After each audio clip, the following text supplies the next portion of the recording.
V Banskej Bystrici máme nový ruský supermarket Mere, tak sme sa išli pozrieť, čo tam všetko majú.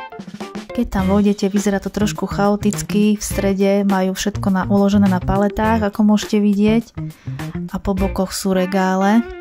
Bolo tam strašne veľa ľudí, tak som sa snažila natočiť čo najviac. Môžete vidieť napríklad tento kečup. Mali tam strašne veľa sladkostí, úplne, že brutálne veľa, nič slané tam nebolo, nejaké slané pochutiny sme nenašli, ale skôr takéto. A mali tam takéto boxy, napríklad tieto nugetky, kuracie, pyrohy mrazené, takisto aj táto zelenina. Toho bolo strašne veľa. Neviem, či sa ľudia stránili to kupovať, no tu je také mäso balené, alebo tento pangasius. No a tuto je vstup do takého chladiaceho priestoru a tu majú takéto rôzne chladené výrobky. Tam bola kyslá kapusta, tuto opäť majonéza.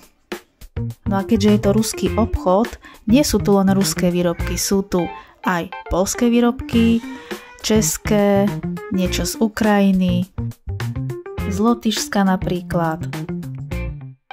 Toto maslo bolo poľské, no a tuto sú zase syry v takýchto veľkých štanglách, ako môžete vidieť, aj hriňovská tehla. Takže si kľudne popozerajte ceny.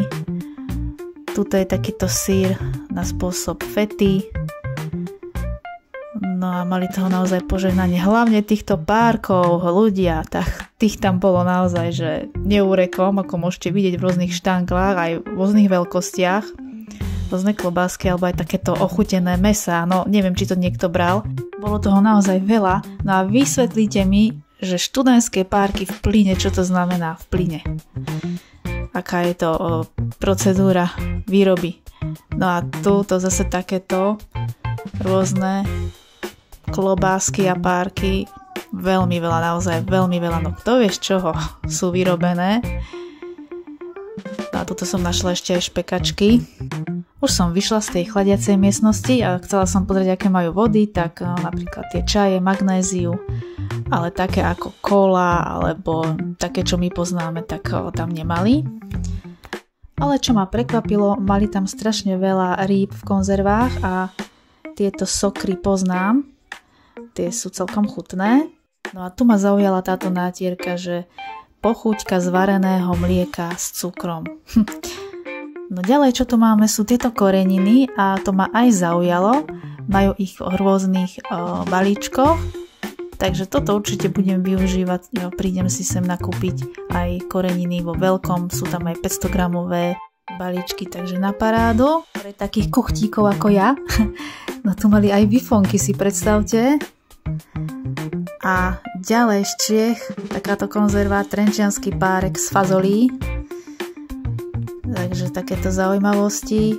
Orechy vlašské za 9 € a potom ešte aj táto študentská zmes. Toto dosť ľudí bralo a aj tieto prachy. Ja som si zobrala tieto vatové tampóny aj do práce, aj domov. No a vlastne dlho sme sa ani nezdržali, bolo tam naozaj strašne veľa ľudí, takže možno na budúce tam pôjdem, keď sa to tak troška ukludní. Mnohí prišli zo zvedavosti, no ale keď to takto uzavriem celé, tak je to trošku také chaotické, mohli by si tam spraviť poriadok. Ale určite sa ešte stavíme, tak ďakujem krásne za zhliadnutie a majte sa, čus!